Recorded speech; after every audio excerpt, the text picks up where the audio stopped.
shaye-shaye rashin tsaro a ƙasa san zuciya ne yake kai su. Dan mata su suna bin samari ne. To wai ina matsalar take? A kokarin da gidan talabijin mai albarka wato na kawo muku kayataccen shirye-shirye. A wannan karan mun kawo muku wani kayataccen shiri mai taken ina matsalar take.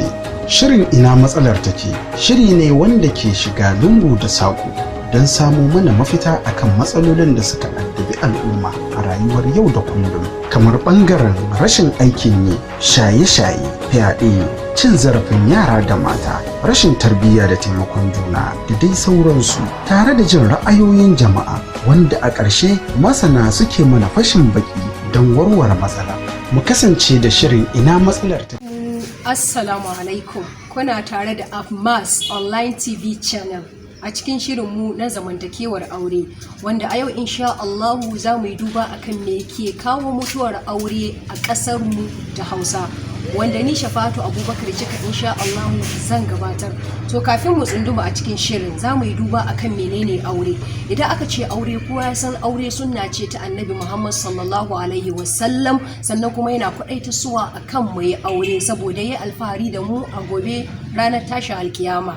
To a yau kamar yadda na faɗa muku za mu yi duba akan me ke kawo mutuwar aure a ƙasar mu ta Hausa. Farko dai kowa ya san aure idan aka tashi ne a ƙasar mu ta Hausa babu irin abubuwan da mutane ba sa yi na saba ma Allah, yana ɗaya daga cikin abin da ake cire ma aure albarka, wanda yana ɗaya daga cikin abin da ke haifafar suwa cewa na zamantakewa aure a ga a ƙasar mu ta Hausa yana mutuwa, musamman mu Hausawa. Abu na farko, kayan mutane su ƙara sanin cewa yadda ka sai idan za ka yi gina akwai foundation, haka aure yake da foundation. To menene a foundation ɗin aure?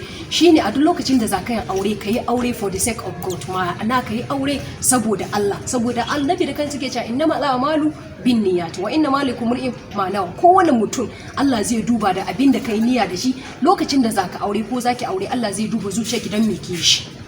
To yana ɗaya daga cikin idan baki aza aurenki ba akan matsayin saboda Allah kishi, sai kiga an yi aure yana samun matsala.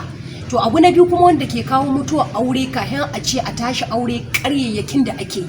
Miji zai dinga zuwa mu mace, kila yana da mota kuma ba ta shira ba, kullum yazo zai dinka sabbin kaya, ita ko tana ganin kawai ta samu mai kuɗi, saboda wasu suna ganin cewa a duniya kamar yadda Annabi ke cewa ana aure saboda abubuwa guda hudu. Annabi bai hana matsayin mace ko namiji ba ki je ki aure saboda kyawun namiji, amma kuma akwai jarabawa. Me yasa nace akwai jarabawa? Saboda akwai ayan da Allah yake cewa afasibun nasu an yutraku an yaqulu amanna wa la yaftanun. Allah yace ban mu sagaga, wallahi sai ya jarabce ki, ya gane kina da imani na ƙarya ko kuma ya gane kina da imani na gaskiya.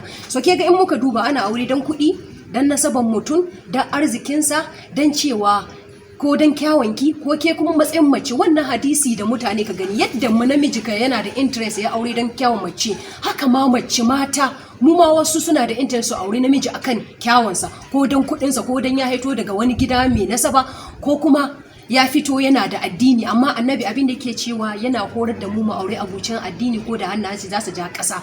Yana ɗaya daga cikin abubuwan da ba a hana ka je ka yi aure akan wa'yan abubuwa, amma gaba akwai jarabtawa, saboda idan ka yi shi farkon aure kawai da ni ce akwai foundation na aure, muddin baka yi aure saboda Allah